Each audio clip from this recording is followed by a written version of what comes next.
Hello everyone, this is Katie here. This is the second part, that's in part 2 of the poem The Beanstalk.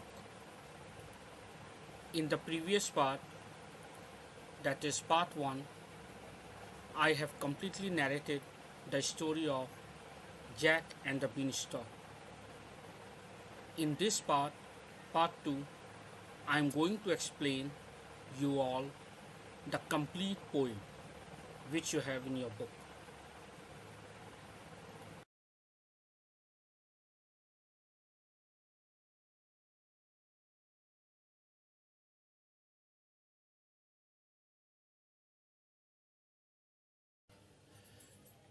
Hello everyone, this is KD here.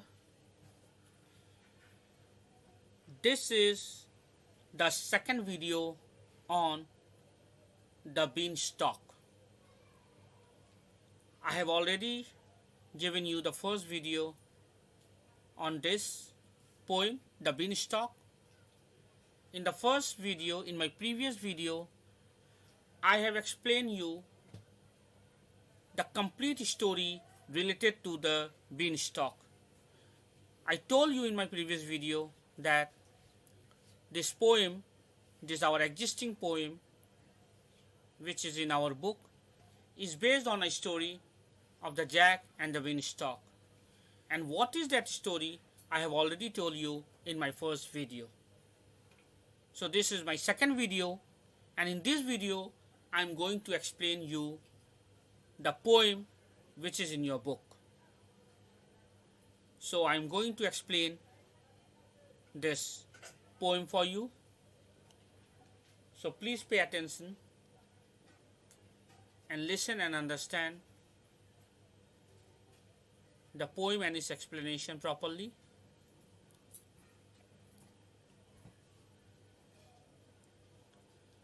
Now I am going to read out the poem for you.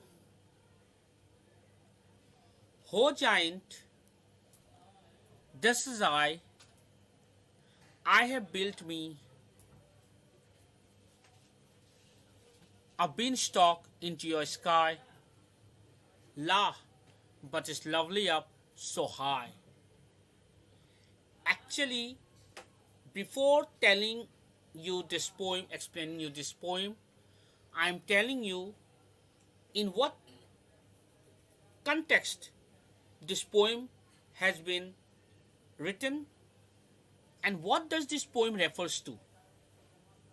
As in my previous video, part 1, I have already told you the complete story, that how Jack went to the giant castle and he stole several things again and again, but the last time when he had stolen the golden harp by its noise woken up the sleeping giant, and the giant chases Jack to him through the beanstalk till he reaches the ground.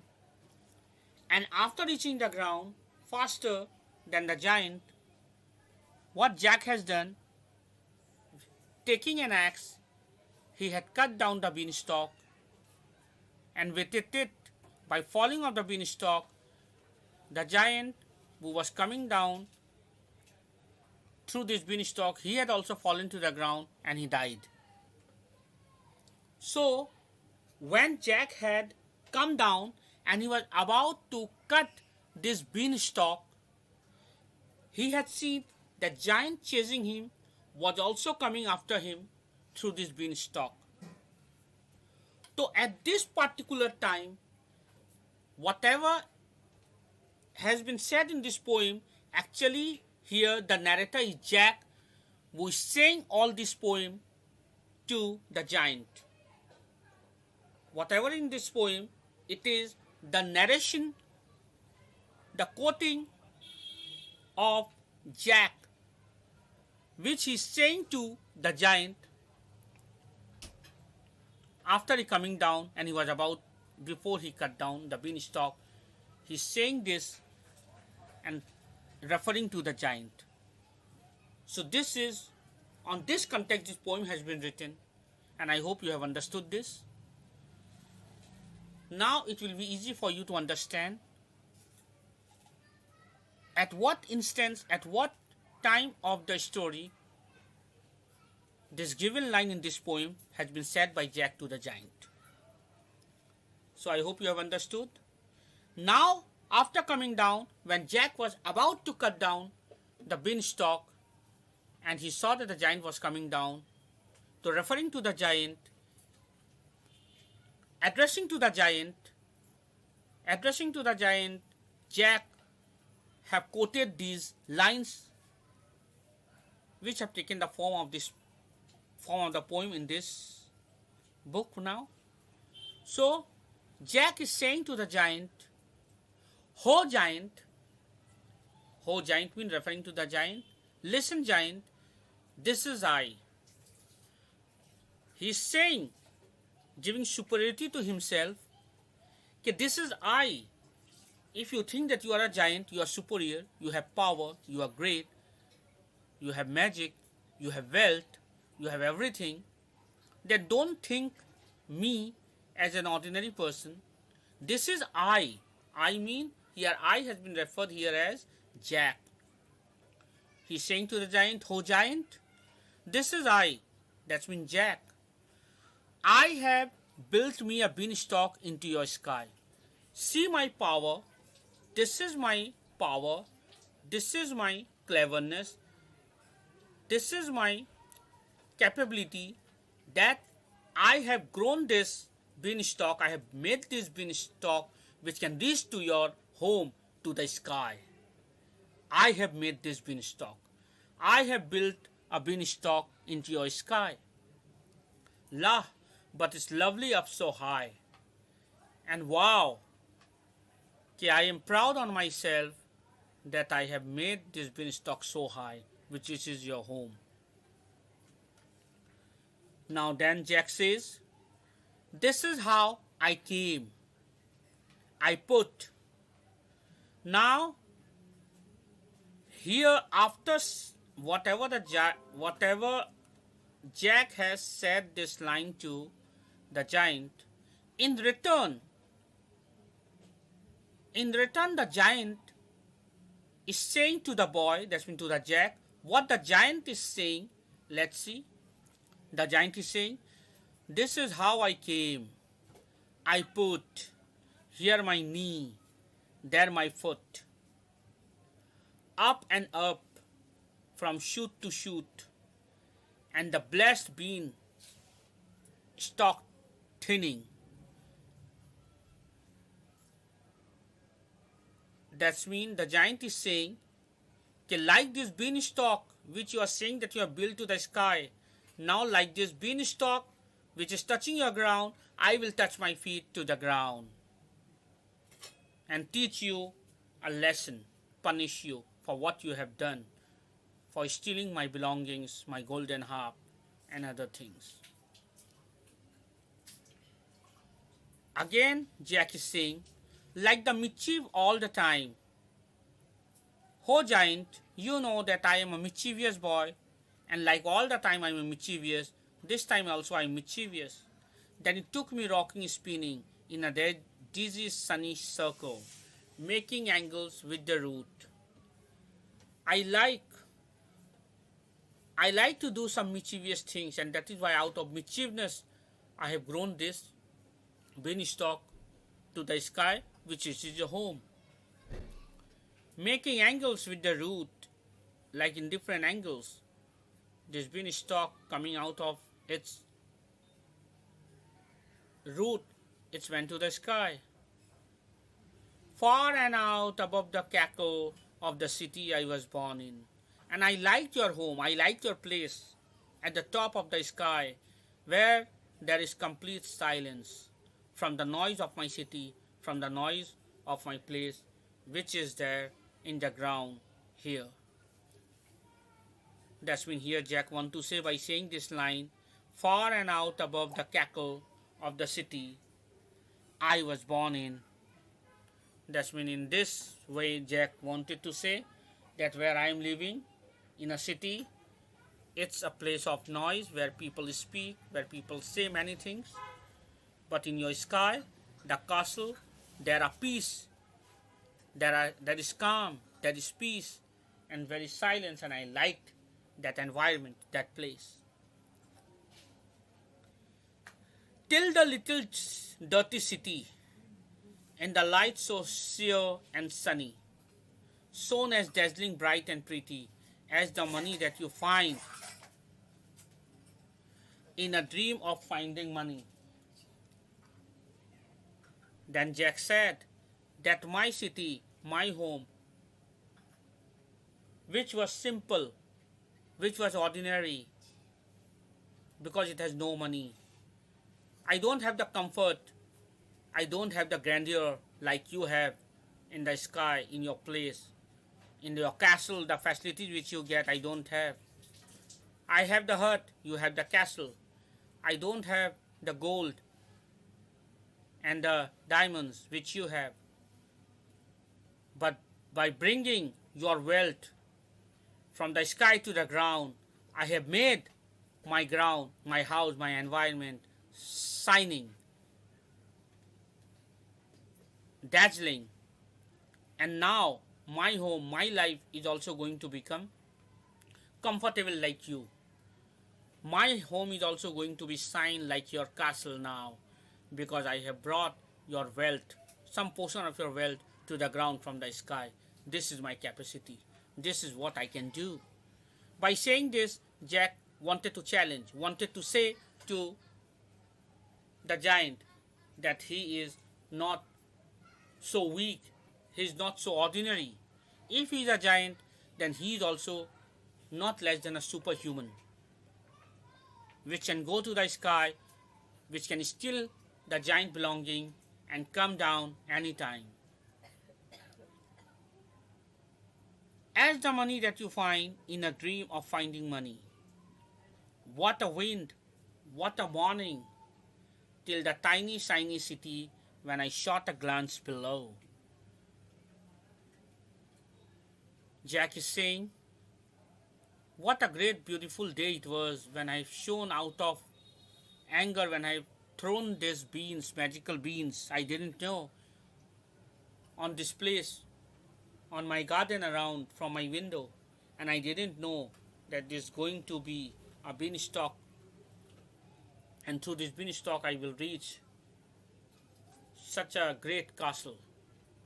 But I have done it out of ignorance, but I have done some great things.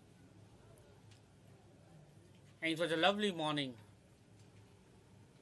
great experience, when after waking up in the morning, I have seen this beanstalk touching the sky, rising from this land.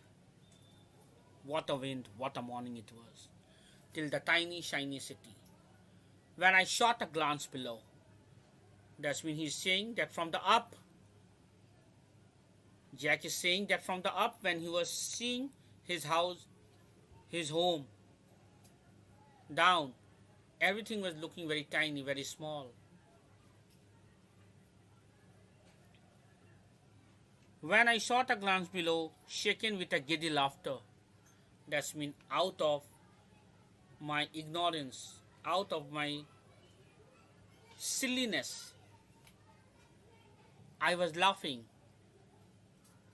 At the top I am now, from where I have come, and now everything below me is looking very small, looking very inferior.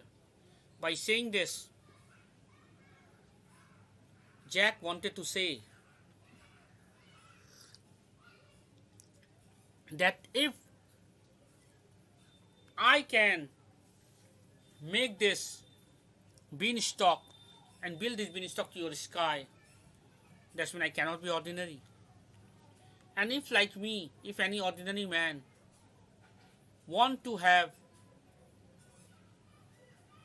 a comfortable life, want to bring prosperity in his life, he can do by his courage,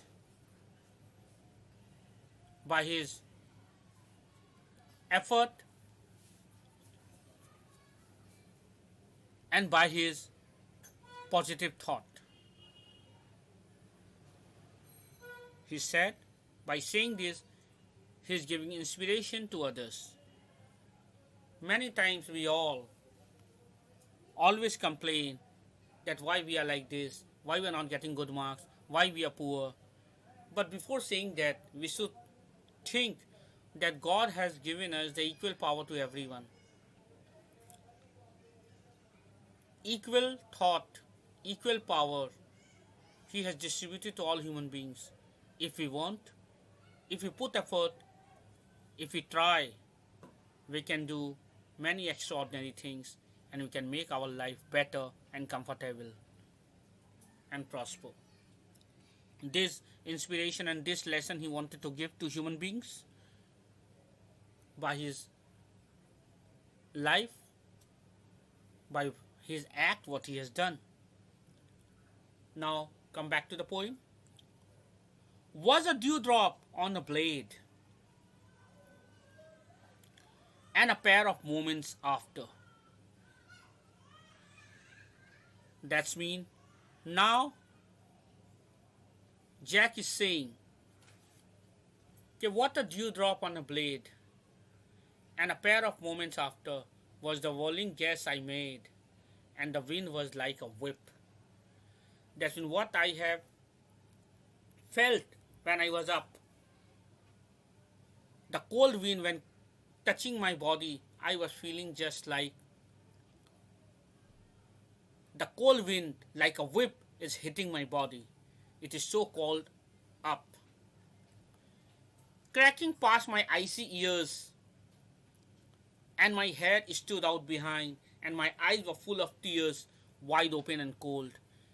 And when my hair totally open, and when I was enjoying the cool air in the sky, I was feeling blessed and I was enjoying that moment. And out of the cold icy air that was moving brought tears to my ears, to my eyes, and my eyes was full of tears, and it was wide open and cold. My eyes were more tears than they could hold. The wind was blowing so, and my teeth were in a row, drying and grinning, and I felt my foot slip.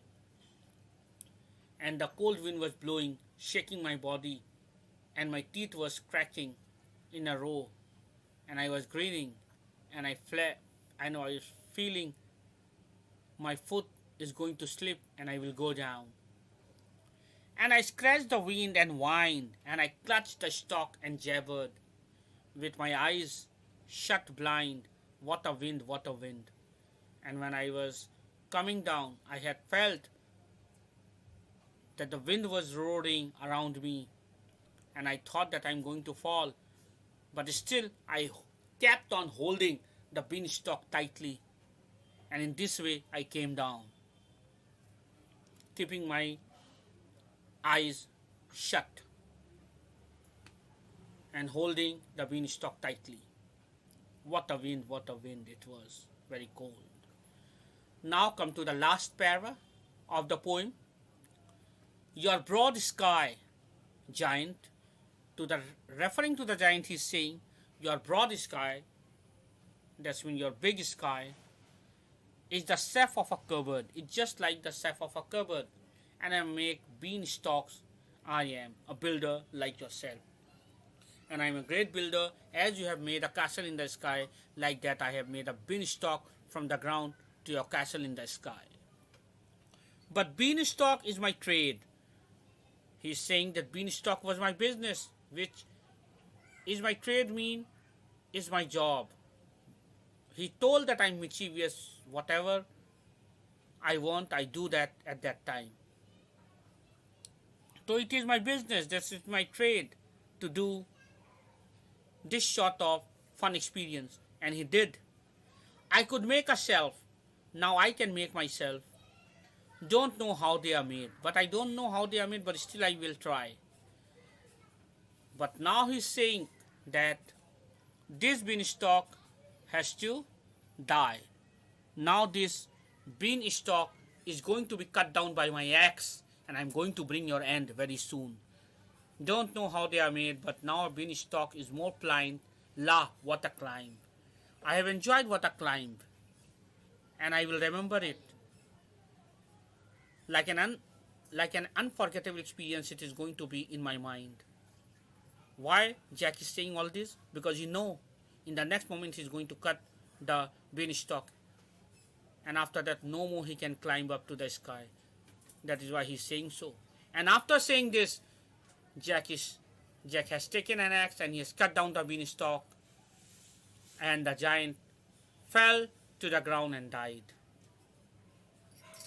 And this poem is inspired by the classic fairy tale Jack and the Beanstalk. I have already said in my first video.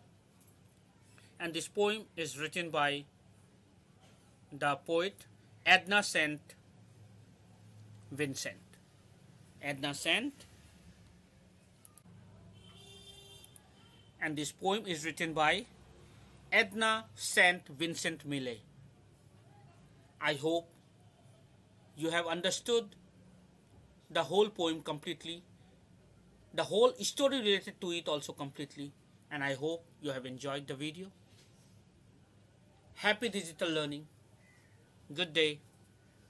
Goodbye. Keep on watching my video.